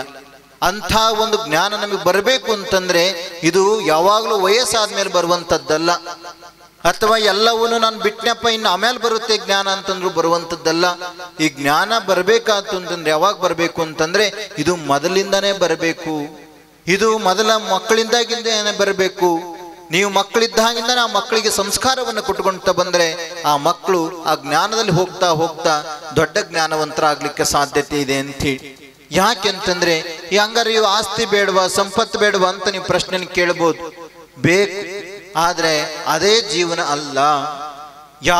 ಎಲ್ಲ ಜ್ಞಾನಿಗಳು, ಎಲ್ಲ ತತ್ವಜ್ಞಾನಿಗಳು ಹೇಳಿದ್ದಷ್ಟೇ. ಏನು ಅಂತಂದ್ರೆ ಒಂದಿಷ್ಟು ಮಾಡು, ಜೀವನವನ್ನ ಮಾಡು, ಅಧಿಕಾರವನ್ನು ಅನುಭವಿಸು, ಸಂಪತ್ತನ್ನ ಮಾಡು, ಎಲ್ಲವನ್ನೂ ಮಾಡು, ಆದ್ರೆ ಯಾವುದು ನಂದು ಅಂತ ಅಂಟುಕೊಳ್ಬೇಡ, ಯಾವುದು ಅದಕ್ಕೆ ಸೀಮಿತವಾಗಬೇಡ, ಅದೇ ಫೈನಲ್ಲು ಅಂತ ತಿಳ್ಕೊಳ್ಬೇಡ ಅಂತ ಹೇಳ್ತಾ ಬಂದ್ರು. ಅಂತ ಒಂದು ಜ್ಞಾನವನ್ನು ನಾವು ಪಡ್ಕೊಳ್ಬೇಕು ಅಂತಂದ್ರೆ ಬಹಳ ವರ್ಷಗಳ ಹಿಂದೆ ಒಬ್ಬ ಯಾಜ್ಞವಲ್ಕ ಅಂತ ಋಷಿಮುನಿ ಇದ್ದ. ಆ ಋಷಿಮುನಿಗಳಿಗೆ 2 ಹೆಂಡ್ರಿದ್ರು. ಎಂಥ ದೊಡ್ಡ ಋಷಿಮುನಿ ಅಂತಂದ್ರೆ ಅವನ ರಾಜ ಜನಕ ಮಹಾರಾಜ ಅಂತ ಹೇಳಿ ದೊಡ್ಡ ರಾಜ. ಆ ರಾಜ ಅವನನ್ನು ಕರೆಸಿ ತನ್ನಲ್ಲಿರುವಂಥ ಸಂಪತ್ತುಗಳನ್ನೆಲ್ಲವನ್ನು ಕೊಟ್ಟುಗೊಳಿಸುವಂಥವನು. ಅಂಥ ಒಬ್ಬ ರಾಜ ಇದ್ದ, ಒಳ್ಳೆ ರಾಜ ಇದ್ದ. ಅವನು ಬಂದಾಗ ಒಂದು ಸಲ ಏನ್ ಬೇಕೋ ಅನ್ನೆಲ್ಲವನ್ನು ಕೊಟ್ಟುಗೊಳಿಸುವಂಥವನು. ಒಂದು ದಿನ ಆ ಯಾಜ್ಞವಲ್ಕ್ಯನಿಗೆ, ಋಷಿಗೆ 100 ಹಸುಗಳನ್ನು ಕೊಟ್ಟು ಆ ಹಸುಗಳ ಕೊಂಬಿಗಳಿಗೆ ಬಂಗಾರದ ಕವಚಗಳನ್ನು ಹಾಕಿ ಕಟ್ಟಿದ್ದ ಅಂಥ ಒಬ್ಬ ರಾಜ. ಆ ಋಷಿಯ ಮನೆಗಳಲ್ಲಿ ಇಡಲಿಕ್ಕೆ ಜಾಗನೇ ಇರಲಿಲ್ಲ. ಸಂಪತ್ತು ಅಂದ್ರೆ ಎಷ್ಟು ಅಂತಂದ್ರೆ, ನಾವು ನೀವೆಲ್ಲ 1 ಗ್ರಾಮ್ 1 kg ಅಷ್ಟ ಬಂಗಾರ ಇಟ್ಕೊಳ್ಲಿಕ್ಕೆ ಸಾಧ್ಯ, ಅದ್ರ ಮೇಲೆ ಇಟ್ಕೊಳಕ್ಕಾಗಲ್ಲಲ್ವಾ? ದುಡ್ಡು ಇಟ್ಕೊಂಡ್ರು ಒಂದು ಸ್ವಲ್ಪ ದುಡ್ಡು ಇಟ್ಕೊಳ್ಬೋದು ಅಷ್ಟೇ ಅಲ್ವಾ ನಾವು. ಆದ್ರೆ ಆ ಋಷಿ ಮುನಿ ಮನೆಯಲ್ಲಿ ಇಡಲಿಕ್ಕೆ ಜಾಗ ಇರಲಿಲ್ಲ, ಅಷ್ಟೊಂದು ಸಂಪತ್ತನ್ನ ಇಟ್ಕೊಂಡಿದ್ದ. ಒಂದು ದಿನ ಜ್ಞಾನ ಬರುತ್ತೆ. 2 ಹೆಂಡ್ರು ಅವನಿಗೆ, ಕಾಂತ್ಯಾಯಿನಿ ಮತ್ತು ಗಾರ್ಗಿ ಅಂಥೇಳಿ ಇಬ್ಬರನ್ನು ಕರೆಸಿ ಹೇಳ್ತಾನೆ, ನೋಡು, ನಿನಗೆ ಈ ಸಂಪತ್ತು ಬೇಡ, ಇದ್ಯಾವುದು ನನಗೆ ಬೇಡ, ನಾನೊಂದಿಷ್ಟು ಜ್ಞಾನ ಸಂಪಾದನೆ ಮಾಡಬೇಕು ಅಂತ ಅನ್ಕೊಂಡಿದ್ದೀನಿ. ಹಾಗಾಗಿ ನಾನು ಕಾಡಿಗೆ ಹೋಗಿ ವಾಸ ಮಾಡಬೇಕು ಅಂತ ಅನ್ಕೊಂಡಿದ್ದೀನಿ. ಈ ಸಂಪತ್ತೆಲ್ಲವನ್ನು ನೀವಿಬ್ಬರು ಹಂಚಿಕೊಂಡು, ಈ ಸಂಪತ್ತನ್ನೆಲ್ಲವನ್ನು ನೀವು ಹಂಚಿಕೊಂಡು ಆರಾಮಾಗಿರಿ, ನಾನು ಕಾಡಿಗೆ ಹೋಗ್ತೇನೆ ಅಂತ ಹೇಳ್ತಾನೆ. ಆವಾಗ ಅವನ ಹಿರಿಯ ಹೆಂಡತಿ ಗಾರ್ಗಿ ಅಂತ ಅವಳು ಹೇಳ್ತಾಳೆ, ಈ ಸಂಪತ್ತು ನಿಮಗೆ ಬೇಡ ಅಂದಮೇಲೆ ನನಗೇನು ತಗೊಂಡೇನು ಮಾಡಲಿ? ಯಾಕೆ ಅಂತಂದ್ರೆ ಈ ಜಗತ್ತಲ್ಲಿ ಬದುಕ್ತಾ ಇರುವ ಎಲ್ಲರೂ ಈ ಸಂಪತ್ತಿಗೆ ಹೊಡೆದಾಡಬೇಕಾದಂಥ ಸಂದರ್ಭದಲ್ಲಿ, ಈ ಸಂಪತ್ತಿಗೋಸ್ಕರನೇ ಬದುಕಬೇಕಾದಂಥ ಸನ್ನಿವೇಶದಲ್ಲಿ, ಈ ಸಂಪತ್ತಿಗೋಸ್ಕರನೇ ಬದುಕಿದೇವಿ ಅಂತ ತಿಳ್ಕೊಂಡಿರುವಂಥ ಇಂಥ ಸಂದರ್ಭದಲ್ಲಿ ಕೂಡ ನೀವು ಇದನ್ನೇ ಬೇಡ ಅಂತ ಬಿಡಬೇಕಾದ್ರೆ, ಹಾಗಾದ್ರೆ ಇದಕ್ಕಿಂತ ಇನ್ನೊಂದು ದೊಡ್ಡ ಸಂಪತ್ತಿದೆ ಅಂತ ನೀವು ಅರ್ಥ ಅಲ್ವಾ? ಹಾಗಾಗಿ ಆ ಸಂಪತ್ತು ನನಗೂ ಬೇಕು, ನೀವು ಎಲ್ಲಿಗೆ ಹೋಗ್ತೀರಿ ನಡೀರಿ, ನಾನು ಬರ್ತೀನಿ ಅಂತ ಹೇಳಿ ಆ ಕಿರಿಯ ಹೆಂಡತಿಗೆ ಎಲ್ಲ ಸಂಪತ್ತನ್ನ ಬಿಟ್ಟು ಇಬ್ಬರು ಕಾಡಿಗೆ ಹೋಗ್ತಾರೆ. ಅಲ್ಲಿ ಉಪದೇಶವನ್ನ ಮಾಡ್ತಾರೆ. ಅದೇ ಬೃಹದಾರಣ್ಯ ಉಪನಿಷತ್ತು ಅಂತ ಆಯ್ತು. ಯಾಕೆ ಮಾತನ್ನು ಹೇಳ್ತಿದೀವಿ ಅಂತಂದ್ರೆ, ಬಹುಶಃ ನಮ್ಮ ಜೀವನ ಅಂತಂದ್ರೆ ಇದಲ್ಲ. ನಮ್ಮ ಜೀವನ ಅಂದ್ರೆ ಇದಷ್ಟಕ್ಕೆ ಅಲ್ಲ. ಸಂತೃಪ್ತ ಕುಟುಂಬ ಅಂತಂದ್ರೆ ಏನು, ಕುಟುಂಬದಲ್ಲಿ ಬಹಳ ವ್ಯತ್ಯಾಸಗಳನ್ನು ಇವತ್ತು ನಾವು ನೋಡ್ತಾ ಇದೀವಿ. ಯಾಕೆ ಅಂತಂದ್ರೆ ಅಕ್ಕ ಮಹಾದೇವರು ಒಂದು ವಚನ ಹೇಳ್ತಾರೆ, ಸಂಘದಿಂದಲ್ಲದೆ ಅಗ್ನಿ ಹುಟ್ಟದು, ಸಂಘದಿಂದಲ್ಲದೆ ಬೀಜ ಮಳಿದೋರದು, ಸಂಘದಿಂದಲ್ಲದೆ ಸರ್ವಸುಖ ತೋರದು, ಚೆನ್ನ ಮಲ್ಲಿಕಾರ್ಜುನ ನಿನ್ನ ಸಂಘದಿಂದ ನಾನು ಪರಮಸುಖ್ಯಾದನಯ್ಯ ಅಂಥೇಳಿ. ಯಾವ ಶತಮಾನದ 12ನೇ ಶತಮಾನದಲ್ಲಿ ಒಬ್ಬ ಮಹಿಳೆ ಒಂದು ಜಗತ್ತಿಗೆ ಬೇಕಾದಂಥ ಮಾತನ್ನು ಕೊಟ್ಟು ಹೋದ್ರು, ಸಂಘವನ್ನು ಮಾಡಿಕೊಳ್ಬೇಕು. ಇವತ್ತು ನಮ್ಮ ಸಂಘಗಳು ಬಹಳ ಆಗಿದ್ದಾವೆ. ಒಂದಲ್ಲ ಎರಡಲ್ಲ, 100 ಸಂಘಗಳು. ಅವು ಹೆಸರೇ ಇಲ್ಲ, ಅವಕ್ಕೆ ಎಷ್ಟೋ ಸಂಘಗಳಿಗೆ ಅರ್ಥನೇ ಇಲ್ಲ. ಮೊನ್ನೆ ಟಿವಿಯಲ್ಲಿ ನೋಡ್ತಾ ಇದ್ವಿ. ಮೊದಲೆಲ್ಲ ಸ್ವಲ್ಪ ಏನಾಯ್ತು ಅಂತಂದ್ರೆ, ಈ ಅತ್ತೆಯವರು ಬಹಳ ಸೊಸೆಯಂದ್ರಿಗೆ ಕಾಟ ಕೊಡೋರಂತ, ಅದು ಎಲ್ಲ ಬರ್ತಾ ಇತ್ತು. ಹಂಗಾಗಿ ಏನ್ ಮಾಡಿದ್ರು ಅಂತಂದ್ರೆ, ಈ ಸೊಸೆಯಂದ್ರ ಸಂಘ ಇರ್ಲಿ ಒಂದು ಅಂತ ಸಂಘ ಕಟ್ಟಿಕೊಂಡ್ರು. ಸೊಸೆಯಂದ್ರ ಸಂಘ ಆದ್ಮೇಲೆ ಈಗೇನಾಯ್ತು ಅಂತಂದ್ರೆ, ಮಹಿಳಾ ಸಂಘ, ಸ್ವಸಹಾಯ ಸಂಘ, ಆ ಸಂಘ, ಈ ಸಂಘ ಅಂತ ಹೇಳಿ ಪ್ರತಿ ಹಳ್ಳಿಯಲ್ಲೂ 10 ಸಂಘಗಳು ಆದವು. ಮಹಿಳೆಯರ ಸಂಘಗಳನ್ನು ಮಾಡಿಕೊಂಡ್ರು. ಈ ಕಡೆ ಇವ್ರದ್ದು ಸಂಘ ಆಯ್ತು, ಎಲ್ಲರದ್ದು ಸಂಘ ಆಯ್ತು. ಆದ್ರೆ ಸಂಘ ಮಾಡೋದು ಉದಾಹರಣೆ ಯಾವುದಕ್ಕೆ ಅಂತಂದ್ರೆ, ಸಂಘಟನೆ ಆಗ್ಬೇಕಾಗಿದ್ದ ಸಂಘ ಒಡ್ಕೊಂಡು ಬೇರೆ ಬೇರೆ ಸಂಘಗಳಾಗೋದು. ಅಲ್ಲಿ ಏನಾಯ್ತು ಅಂತಂದ್ರೆ, ಚೀಟಿ ಹಾಕೋಣಕ್ಕೆ ಸ್ಟಾರ್ಟ್ ಮಾಡಿದ್ರು. ಯಾವುದು ಆಧ್ಯಾತ್ಮಿಕ ರೀತಿಯಲ್ಲಿ ಸಂಘಗಳು ಮುನ್ನಡಿಬೇಕಾಗಿತ್ತು, ಯಾವುದು ಧರ್ಮದ ವಿಚಾರಗಳನ್ನ ಬೋಧನೆ ಮಾಡೋದಕ್ಕೆ, ಧರ್ಮದ ವಿಚಾರಗಳನ್ನು ತಿಳ್ಕೊಳ್ಳೋದಕ್ಕೆ ಸಂಘಗಳು ಬೇಕಾಗಿತ್ತು. ಆದರೆ ವ್ಯಾವಹಾರಿಕ ಸಂಘಗಳಾದ್ವೇ ಹೊರತು ಧಾರ್ಮಿಕ ಸಂಘಗಳು ಒಂದೂ ಆಗ್ಲಿಕ್ಕೆ ಸಾಧ್ಯತೆ ಆಗಲಿಲ್ಲ. ಎಲ್ಲ ವ್ಯವಹಾರಕ್ಕೆ ನಿಂತ್ಕೊಂಡ್ವಿ, ಎಲ್ಲ ಚೀಟಿ ಮಾಡ್ಕೊಂಡ್ವಿ, ಎಲ್ಲ ಅದರೊಳಗೆ ಒಂದಿಷ್ಟು ರಾಜಕೀಯ ಮಾಡ್ಕೊಂಡ್ವಿ. ಯಾವ ಪಕ್ಷದವ್ರು ನಮ್ಮ ಸಂಘಕ್ಕೆ ಎಷ್ಟು ಕೊಟ್ಟರು, ಯಾವ ಪಕ್ಷದವ್ರು ನಮ್ಮ ಸಂಘಕ್ಕೆ ಎಷ್ಟು ಕೊಟ್ಟರು ಅಂತೇಳಿ ಸಂಘಗಳೆಲ್ಲ ದಿವಾಳಿ ಎದ್ದು ಹೋದು. ಆ ಸಂಘಗಳು ಅಷ್ಟಕ್ಕೆ ನಿಲ್ಲಿಲ್ಲ, ಮುಂದೆ ಹೋದು. ಅತ್ತೆಯರ ಸಂಘ ಆಯ್ತು, ಸೊಸೆಯರ ಸಂಘ ಆಯ್ತು. ಅದ್ರ ಮುಂದೆ ಹೋಗಿ ಈಗ ಮೊನ್ನೆ ಒಂದು ಮಾವಂದಿರ ಸಂಘ ಅಂತ ಒಂದು ಮಾಡ್ಕೊಂಡ್ರು. ಯಾಕೆ ಅಂತಂದ್ರೆ, ಸೊಸೆಯಂದ್ರೆಲ್ಲ ಸುಳ್ಳು ಕೇಸುಗಳನ್ನ ಹಾಕಿ ಮಾವಂದ್ರನ್ನ ಜೈಲಿಗೆ ಕಳ್ಸಕ್ಕೆ ಸ್ಟಾರ್ಟ್ ಮಾಡಿದ್ರು. ಅದಕ್ಕೋಸ್ಕರ ಮಾವಂದಿರ ಸಂಘ ಶುರು ಮಾಡ್ಕೊಂಡ್ರು. ಈ ಮೊನ್ನೆ ರೀಸೆಂಟಾಗಿ ಒಂದು ವಾರದಲ್ಲಿ ಇನ್ನೊಂದು ಸಂಘ ಹುಟ್ಟಿಕೊಂತು ಲಾಲ್ಬಾಗಲ್ಲಿ, ಬೆಂಗಳೂರಲ್ಲಿ. ಏನು ಅಂತಂದ್ರೆ, ಹೆಂಡತಿ ಬಿಟ್ಟವ್ರ ಗಂಡರ ಸಂಘ ಅಂತ ಒಂದು ಮಾಡ್ಕೊಂಡಿದ್ದಾರೆ. ಅದು ಯಾವುದಕ್ಕೆ ಅಂತಂದ್ರೆ, ಪಾಪಿ ಹೆಣ್ಮಕ್ಳು ಗಂಡಂದ್ರಿಗೆ ತೊಂದರೆ ಕೊಡ್ತಾ ಇದ್ದಾರೆ, ನಮಗೆ ಯಾರು ನ್ಯಾಯ ಕೊಡೋರು ಅಂತೇಳಿ ಅವರು ಒಂದು ಸಂಘ ಮಾಡ್ಕೊಂಡು ಅವರು ನ್ಯಾಯ ಕೇಳಕ್ ಕುಂತಾರೆ. ಯಾರಿಗೆ ಯಾರು ನ್ಯಾಯ ಕೊಡೋದಿಲ್ಲ, ನೀವೇ ಹೇಳಿ ನೋಡೋಣ. ಯಾರಿಗೆ ಯಾರು ನ್ಯಾಯ ಕೊಡಬೇಕು? ಸಂಘಗಳನ್ನ ಕಟ್ಟಿಕೊಂಡ್ರಿಂದ ನ್ಯಾಯ ಸಿಗುತ್ತಾ? ಧರ್ಮಗಳನ್ನ ಹೆಚ್ಚಿಗೆ ಮಾಡಿಕೊಳ್ಳೋದ್ರಿಂದ ನ್ಯಾಯ ಸಿಗುತ್ತಾ? ಧರ್ಮಗಳನ್ನ ನಮ್ಮ ಸ್ವಾರ್ಥಕ್ಕೋಸ್ಕರ ಪ್ರಚಾರ ಮಾಡ್ಕೊಂಡು ಹೋಗೋದ್ರಿಂದ ನ್ಯಾಯ ಸಿಗುತ್ತಾ? ಧರ್ಮದ ನೆಲೆಗಟ್ಟನ್ನು ಅರ್ಥ ಮಾಡ್ಕೊಳ್ಲಿಕ್ಕೆ ಸಾಧ್ಯತೆ ಇದೆಯಾ? ಖಂಡಿತ ಸಾಧ್ಯತೆ ಇಲ್ಲ. ಅದಕ್ಕೆಲ್ಲದು ಒಂದೇ ಒಂದು ಕಾರಣ ಏನು ಅಂತಂದ್ರೆ, ಎಲ್ಲರ ಒಳಗಡೆ ಒಬ್ಬ ಭಗವಂತ ಅಂತ ಇದ್ದಾನೆ. ನಾವೆಲ್ಲರೂ ಒಂದೇ, ನಾವೆಲ್ಲರೂ ವಿಶ್ವಬಂಧುಗಳು. ಆ ಭಗವಂತನ ದೃಷ್ಟಿಯಲ್ಲಿ ನಾವೆಲ್ಲರೂ ಕೂಡ ಒಂದು ಸಮಾನರು ಅನ್ನುವಂಥ ತತ್ವ ನಮ್ಮಲ್ಲಿ ಬಂದಾಗ ಮಾತ್ರ ಈ ಸಂಘಗಳಿಗೆ ಅರ್ಥ ಕಮ್ಮಿ ಆಗ್ತಾ ಹೋಗುತ್ತೆ. ನಾವೀಗ ಕೋರ್ಟಲ್ಲಿ ಒಬ್ಬ ಪೂಜಾರಿ ಕೋರ್ಟಿಗೆ ಹೋದ. ಏನು ಅಂತಂದ್ರೆ ತೀರ್ಥ ಮೊದಲು ಕೊಡಬೇಕು ಇಲ್ಲ ಪ್ರಸಾದ ಮೊದಲು ಕೊಡಬೇಕು ಅಂತ ಒಂದು ಜಗಳ ಬಂತು. ಜಗಳ ಅದು ಕೋರ್ಟಿಗೆ ಹೋಯ್ತು. ಕೋರ್ಟ್ ಹತ್ರ ನಿಂತ್ಕೊಂಡು ಲಾಯರು ಹೇಳಿದ್ರು ತೀರ್ಥ ಮೊದಲು ಕೊಡಬೇಕು ಅಂತ ವಾದಿಸ್ತಾ ಇದ್ರು. ಅಲ್ಲಿ ಜಡ್ಜ್ ಕೇಳಿದ್ರು ವಾಟ್ ತೀರ್ಥ ಅಂತ. ತೀರ್ಥ ಅಂದ್ರೆ ಏನು ಅಂತ ಕೇಳಿದ್ರು ಜಡ್ಜ್. ನಮ್ಮ ಪರಿಸ್ಥಿತಿ ಏನಾಗಿದೆ ಅಂತ ಅಂದ್ರೆ ತೀರ್ಥ ಅಂತಾನೆ ಏನು ಅಂದ್ರೆ ಗೊತ್ತಿಲ್ಲದ ಹತ್ರ ಹೋಗಿ ನ್ಯಾಯ ಕೇಳುವಂತ ಪರಿಸ್ಥಿತಿ ನಮ್ಮಲ್ಲಿ ಬಂದಿದ್ದರಿಂದ ನಮ್ಮಲ್ಲಿ ಇಷ್ಟೊಂದು ವ್ಯತ್ಯಾಸಗಳನ್ನ ಕಾಣಲಿಕ್ಕೆ ಸಾಧ್ಯತೆ ಆಗಿದೆ. ನ್ಯಾಯನೇ ಗೊತ್ತಿಲ್ಲ, ಧರ್ಮನೇ ಗೊತ್ತಿಲ್ಲ, ಸಾಮಾಜಿಕ ಕಳಕಳೆನೇ ಗೊತ್ತಿಲ್ಲ ಅಂದಮೇಲೆ ನಾವು ಯಾರ ಹತ್ರ ನ್ಯಾಯ ಕೇಳೋದು ಅನ್ನುವಂಥ ಪರಿಸ್ಥಿತಿ ಇವತ್ತು ನಿರ್ಮಾಣ ಆಗಿದೆ. ಹಾಗಾಗಿ ನಾವು ಅರ್ಥ ಮಾಡ್ಕೊಳ್ಳಿ, ಯಾರ ಹತ್ರ ನ್ಯಾಯ ಕೇಳಕ್ ಹೋಗೋದು ಬೇಡ. ನಮ್ಮಲ್ಲೇ ಒಂದು ಮಾನವೀಯತೆ ನ್ಯಾಯ ಅಂತ ಇದೆ, ಧರ್ಮದ ನ್ಯಾಯ ಅಂತ ಇದೆ. ಹಿಂದೆ ಎಲ್ಲರೂ ಯಾವ ಕೋರ್ಟ್ ಇರಲಿಲ್ಲ. ಹಳ್ಳಿಯಲ್ಲಿ ಕುತ್ಕೊಂಡು ಪಂಚಾಯತಿ ಮಾಡಿದ್ರೆ ಹಿರಿಯವರು ಹೇಳಿದ್ರೆ ಎಲ್ಲದನ್ನು ಒಪ್ಕೊಳ್ಳುವಂತ ಒಂದು ಕಾಲ ಇತ್ತು. ಒಂದು ಕುಟುಂಬದಲ್ಲಿ ಏನಾದರೂ ಜಗಳ ಬಂದ್ರೆ ಹಿರಿಯ ಯಜಮಾನ ಒಂದು ಮಾತನ್ನ ಬೈದು ಹೇಳಿದ್ರೆ ತಿದ್ಕೊಂಡು ಹೋಗುವಂತ ಸಂದರ್ಭ ಇತ್ತು. ಅವತ್ತು ಯಾವ ಕೋರ್ಟು ಇರ್ತಿರ್ಲಿಲ್ಲ, ಯಾವ ಲಾಯರು ಇರ್ತಿರ್ಲಿಲ್ಲ, ಯಾವ ಫೀಸು ಕಮ್ಮಿ ಖರ್ಚು ಆಗ್ತಿರ್ಲಿಲ್ಲ. ಇವತ್ತು ಆ ಪರಿಸ್ಥಿತಿ ಇಲ್ಲ. ಯಾಕೆ ಅಂತಂದ್ರೆ ದೂರಕ್ಕೆ ಹೋಗ್ತಾ ಇದೀವಿ, ಅಲ್ಲಿ ನ್ಯಾಯ ಸಿಗುತ್ತೇನೋ ಅಂತ ಹೇಳಿ. ಖಂಡಿತ ಅಲ್ಲಿ ನ್ಯಾಯ ಸಿಗ್ಲಿಕ್ಕೆ ಸಾಧ್ಯತೆ ಇಲ್ಲ. ನಾವೇನಾದ್ರೂ ಮಾನವೀಯತೆ ದೃಷ್ಟಿಯಿಂದ ನಮ್ಮ ಮನಸ್ಸಿಗೆ ಪ್ರಶ್ನೆ ಹಾಕೊಂಡಾಗ ಇಲ್ಲೇ ನ್ಯಾಯವನ್ನು ಪಡ್ಕೊಳ್ಬೇಕೇ ಹೊರತು ನಾವು ಯಾರೋ ಹತ್ರ ಹೋಗಿ ನ್ಯಾಯ ಕೇಳ್ತೀವಿ ಅಂತಂದ್ರೆ ಅದು ಖಂಡಿತ ಸಾಧ್ಯ ಇಲ್ಲ ಅನ್ನುವಂಥ ಮಾತನ್ನ ನೀವು ಹೇಳ್ತಾ, ಸಂತೃಪ್ತ ಕುಟುಂಬದಲ್ಲಿ ಏನು ಇಲ್ಲ.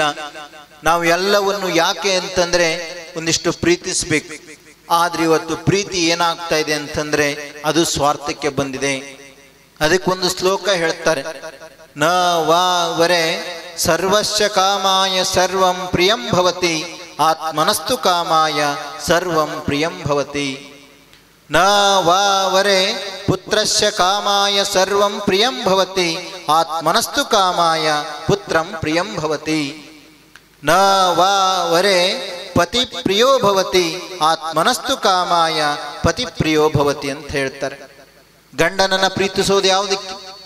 ಹೆಂಡತಿಯನ್ನ ಪ್ರೀತಿಸೋದು ಯಾವುದಕ್ಕೆ? ಮಕ್ಕಳನ್ನ ಪ್ರೀತಿಸೋದು ಯಾವುದಕ್ಕೆ? ವಸ್ತುಗಳನ್ನ ಪ್ರೀತಿಸೋದು ಯಾವುದಕ್ಕೆ? ಜನಗಳನ್ನ ಪ್ರೀತಿಸೋದು ಯಾವುದಕ್ಕೆ ಅಂತ ಪ್ರಶ್ನೆಯನ್ನು ಕೇಳ್ತಾ ಹೋಗ್ತಾರೆ. ಅಲ್ಲಿ ಹೇಳ್ತಾರೆ, ಆತ್ಮನಸ್ತು ಕಾಮಾಯ ಸರ್ವಂ ಪ್ರಿಯಂ ಭವತಿ. ನಮ್ಮ ಆತ್ಮಕ್ಕೆ ಒಂದಿಷ್ಟು ಸಂತೋಷ ಸಿಗ್ತಾ ಇದೆ ಅಂತ ಹೇಳಿ ಪ್ರೀತಿಸ್ತಾ ಇದೀವಿ ವಿನಃ ಸಂತೋಷ ಸಿಗಲ್ಲ ಅಂತಂದ್ರೆ ಅದನ್ನ ದ್ವೇಷ ಮಾಡ್ಲಿಕ್ಕೆ ಸ್ಟಾರ್ಟ್ ಮಾಡ್ತೀವಿ. ಮಕ್ಕಳಿಂದ ಸ್ವಲ್ಪ ಹಿತ ಆಗುತ್ತೆ ಅಂತ ಮಕ್ಕಳನ್ನ ಪ್ರೀತಿಸ್ತೀವಿ, ಹೆಂಡತಿಯಿಂದ ಸಂತೋಷ ಆಗುತ್ತೆ ಅಂತ ಹೆಂಡತಿನ ಪ್ರೀತಿಸ್ತೀವಿ, ಗಂಡನಿಂದ ಸಂತೋಷ ಆಗುತ್ತೆ ಅಂತ ಗಂಡನನ್ನ ಪ್ರೀತಿಸ್ತೀವಿ. ಅದೇ ಎಲ್ಲರಿಂದ ಸಂತೋಷ ಆಗುತ್ತೆ ಅಂತ ಎಲ್ಲರನ್ನೂ ಪ್ರೀತಿಸ್ತೀವಿ. ಅದೇ ಯಾರಿಂದನೂ ಸುಖ ಆಗೋದಿಲ್ಲ ಅಂತಂದ ಮೇಲೆ ನಾವು ಯಾರನ್ನೂ ಪ್ರೀತಿಸೋದಿಲ್ಲ, ಎಲ್ಲರನ್ನೂ ದ್ವೇಷಿಸ್ತೀವಿ ಅಂತ ಹೇಳ್ತಾ ಹೋಗ್ತಾರೆ. ಒಂದು ನಾಯಿಯನ್ನು ಸಾಕಿದ್ರೆ ನಾಯಿಯನ್ನು ಸಾಕಿದ್ರೆ ನಾಯಿಯನ್ನು ಪ್ರೀತಿಸ್ತೀವಿ. ಯಾಕೆ? ನಾಯಿಯಿಂದ ಏನೋ ಸಂತೋಷ ಆಗುತ್ತೆ ಅಂತ ಹೇಳಿ. ಅದೇ ನಾಯಿಯಿಂದ ಏನಾದ್ರು ನಮಗೆ ಬೇಸರ ಆಗುತ್ತೆ ಅಥವಾ ಅದು ಬೇಡ ಅನಿಸಿದ್ರೆ ಅದನ್ನು ಬಿಟ್ಟು ಹಾಕ್ಬಿಡ್ತೀವಿ. ಅದು ಜೀವನವಲ್ಲ. ಹಾಗಾಗಿ ನಾವು ಹೇಳ್ತೀವಿ, ಮನುಷ್ಯನ ಜೀವನ ಅಂತಂದ್ರೆ ಪ್ರೀತಿಸ್ಬೇಕು. ಹ್ಯಾಗೆ ಪ್ರೀತಿಸ್ಬೇಕು ಅಂತಂದ್ರೆ ಅದರೊಳಗೆ ಏನಾರು ಇರಲಿ ಅದನ್ನು ಪ್ರೀತಿಸ್ಬೇಕು. ಸುಖ ಇರಲಿ, ಶಾಂತಿ ಇರಲಿ, ನೆಮ್ಮದಿ ಇರಲಿ, ಅದರಿಂದ ಏನು ಕೊಡ್ಲಿ ಕೊಡದೇ ಇರಲಿ, ನಾವು ಪ್ರೀತಿಸ್ಬೇಕಷ್ಟೆ. ನೀವು ಬಂಧುಗಳೆಲ್ಲ ಶುಕ್ರವಾರ ಹೋಗಿ ನಮಾಜ್ ಮಾಡ್ತೀರಿ, ಏನಿದೆ ಗೊತ್ತಿಲ್ಲ ಆದ್ರೂ ನಮಾಜ್ ಮಾಡ್ತೀವಿ. ಅದರಿಂದ ನಮಗೆ ಏನು ಸಿಗುತ್ತೆ ಅಂತ ಗೊತ್ತಿಲ್ಲ ಆದ್ರೂ ನಮಾಜ್ ಮಾಡ್ತೀವಿ. ಆದ್ರೆ ನಾವೆಲ್ಲರೂ ಒಂದು ನಂಬಿಕೆ ಇಟ್ಕೊಂಡಿದ್ದೀವಿ, ನಂಬಿಕೆ ಕೆಟ್ಟವರಿಲ್ಲವೋ ಅನ್ನುವಂಥ ಮಾತು. ಈ ನಂಬಿಕೆ ಇಟ್ಕೊಂಡಿದ್ದೀವಿ. ಯಾವುದು ದೊಡ್ಡದು ಜಗತ್ತಲ್ಲಿ ಅಂತಂದ್ರೆ ಬಹಳ ಮುಖ್ಯವಾಗಿ ನಂಬಿಕೆ ದೊಡ್ಡದು. ನೀವು ಪ್ರತಿ ವಾರ ಹೋಗಿ ಅಲ್ಲಿ ಭಗವಂತ ನಮ್ಮ ಕರುಣಿಸು, ಅಲ್ಲ ನಮ್ಮನ್ನು ಕಾಪಾಡು, ಈ ಭವ ಬಂಧನದಿಂದ ನಮ್ಮನ್ನು ಹೊರಗಡೆ ತಂಬ, ನಾವು ಮಾಡಿದಂಥ ತಪ್ಪಿಗೆ ಕ್ಷಮೆ ಕೊಡು ಅಂತ ಹೇಳಿ ನಾವು ಬೇಡ್ಕೊಳ್ತೀವಿ. ಅದರಿಂದ ಏನಾಯ್ತು ಅಂತ ನಮ್ಗೆ ಗೊತ್ತಿಲ್ಲ ಆದ್ರೂ ಕೂಡ ಬೇಡ್ಕೊಳ್ಳೋದನ್ನು ಮಾತ್ರ ಬಿಡೋದಿಲ್ಲ. ಯಾಕೆ ಅಂತಂದ್ರೆ ಅದೊಂದು ನಂಬಿಕೆ ಅಂತ ಕರಿತೀವಿ. ಅದಕ್ಕೆ ದೊಡ್ಡ ಮಹತ್ವ ಇದೆ. ಅಂಥ ಒಂದು ನಂಬಿಕೆ ಇರುವಂಥ ಈ ಸಮಾಜದಲ್ಲಿ, ಅಂಥ ನಂಬಿಕೆ ಇರುವಂಥ ಈ ವ್ಯವಸ್ಥೆ ಒಳಗಡೆ ನಾವು ಬದುಕ್ತಾ ಇದ್ದೀವಿ ಅಂತಂದ್ರೆ ಅದಕ್ಕೆ ಪ್ರೀತಿಸ್ಬೇಕು ಒಂದಿಷ್ಟು. ಯಾಕೆ ಪ್ರೀತಿಸ್ಬೇಕು ಅಂತಂದ್ರೆ ನಮಗೆ ಸಂತೋಷ ಆಗುತ್ತೆ ಅಂತ ಪ್ರೀತಿಸ್ಬೇಕು. ಆ ಪ್ರೀತಿನೇ ಅದು ದೊಡ್ಡ ಮಟ್ಟಕ್ಕೆ ತಗೊಂತ ಹೋಗುತ್ತೆ. ಅದಕ್ಕೆ ನಾವು ಹೇಳುವಂಥದ್ದು, ಮೇಲಿಂದ ಬರಬೇಡಿ, ತಳಗಿಲಿಂದ ಹೋಗಿ ಅಂತೇಳಿ. ಮೊದಲು ನನ್ನನ್ನು ನಾನು ಪ್ರೀತಿಸೋಣ, ಆಮೇಲೆ ನನ್ನ ಕುಟುಂಬದವ್ರನ್ನ ಪ್ರೀತಿಸೋಣ, ನನ್ನ ಕುಟುಂಬದವ್ರನ್ನ ಆಮೇಲೆ ನನ್ನ ಗ್ರಾಮದವ್ರನ್ನ ಪ್ರೀತಿಸೋಣ, ಆಮೇಲೆ ನನ್ನ ಸಮಾಜದವ್ರನ್ನ ಪ್ರೀತಿಸೋಣ, ಆಮೇಲೆ ನನ್ನ ರಾಜ್ಯ, ನನ್ನ ದೇಶ ಅಂತ ಹೀಗೆ ಹೋಗ್ಬೇಕು. ಆದರೆ ನಮ್ಮ ಪರಿಸ್ಥಿತಿ ಏನಾಗಿದೆ ಅಂತಂದ್ರೆ, ಈ ವಿಶ್ವದಲ್ಲಿ ನಂದೊಂದು ಸಣ್ಣ ಜಗತ್ತು ಅಂತ ಭಾವಿಸ್ತೀವಿ. ಆ ಜಗತ್ತಿನ ಒಳಗಡೆ, ದೇಶದ ಒಳಗಡೆ ನಂದೊಂದು ರಾಜ್ಯ ಅಂತ ಭಾವಿಸ್ತೀವಿ. ಆ ರಾಜ್ಯದ ಒಳಗಡೆ ನಂದೊಂದು ಗ್ರಾಮ ಅಂತ ಭಾವಿಸಿದೀವಿ. ಆ ಗ್ರಾಮದ ಒಳಗಡೆ ನಂದೊಂದು ಕುಟುಂಬ ಅಂತ ಭಾವಿಸ್ತೀವಿ. ಆ ಕುಟುಂಬದ ಒಳಗಡೆ ನಾನು ಒಬ್ಬನೇ ಅಂತ ಹೇಳಿ ಭಾವಿಸಿಕೊಂಡಿದ್ರಿಂದ ನಮ್ಮಲ್ಲಿ ಸ್ವಾರ್ಥ ಹೆಚ್ಚಿಗೆ ಆಯಿತು, ದ್ವೇಷ ಹೆಚ್ಚಿಗೆ ಆಯಿತು, ನಮ್ಮಲ್ಲಿ ವಿಶಾಲತೆಗಳ ಕೊರತೆ ಹೆಚ್ಚಿಗೆ ಆಯ್ತಾ ಬಂತು. ಅದಕ್ಕೆ ನಾವು ಹೇಳುವುದು, ನನ್ನಿಂದ ಮೇಕ್ ಹೋಗ್ಬೇಕೇ ವಿನಃ ಮೇಲಿಗಿಂದ ತಳಕ್ ಬರುವಂಥದ್ದಲ್ಲ. ಅದು ಧರ್ಮದ ವಿಚಾರಗಳು ಅಲ್ಲ ಅವು. ಅದಕ್ಕೆ ಹೇಳುವಂಥದ್ದು, ಯಾವುದೇ ಧರ್ಮ ಇರಲಿ, ನಮಗೆ ನಂಬಿಕೆಗೆ ಒಂದೊಂದು ಧರ್ಮ ಬೇಕು, ಒಂದೊಂದು ದೇವರು ಬೇಕು, ಒಂದೊಂದು ಗ್ರಂಥ ಬೇಕು. ಆ ಗ್ರಂಥಗಳನ್ನು ಅಧ್ಯಯನ ಮಾಡ್ತಾ, ಆ ಗ್ರಂಥಗಳಲ್ಲಿ ಆಧಾರವನ್ನಾಗಿಟ್ಟುಕೊಂಡು, ಆ ಗ್ರಂಥದಲ್ಲಿ ಬರುವಂಥ ನಿಮ್ಮ ಕುರಾನ್, ಬೈಬಲ್ ಎಲ್ಲವನ್ನೂ ನಾವು ನೋಡಿದ್ದೀವಿ. ನಾವು ಅಲ್ಪ ಸ್ವಲ್ಪ ಅದನ್ನ ಬಗ್ಗೆ ತಿಳ್ಕೊಂಡಿದ್ದೀವಿ. ನಮಗೆ ಗೊತ್ತಿರೋ ಹಾಗೆ ಬಹುಶಃ ಎಲ್ಲೂ ವ್ಯತ್ಯಾಸ ಇಲ್ಲ. ಎಲ್ಲರೂ ಹೇಳಿದ್ದು ಒಂದೇ ಒಂದು ಮಾತು. ಭಾಷೆ ಬದಲಾವಣೆ ಇರ್ಬೋದು, ಹೇಳುವ ರೀತಿ ನೀತಿಗಳು ಬದಲಾವಣೆ ಆಗಿರ್ಬೋದು, ಅಥವಾ ಹೇಳಿದ ಸಂದರ್ಭಗಳು ಬದಲಾಗಿರ್ಬೋದು, ಆದರೆ ತತ್ವ ಮಾತ್ರ, ಗುರಿ ಮಾತ್ರ, ದಾರಿ ಮಾತ್ರ ಅದು ಒಂದೇ ಆಗಿದೆ.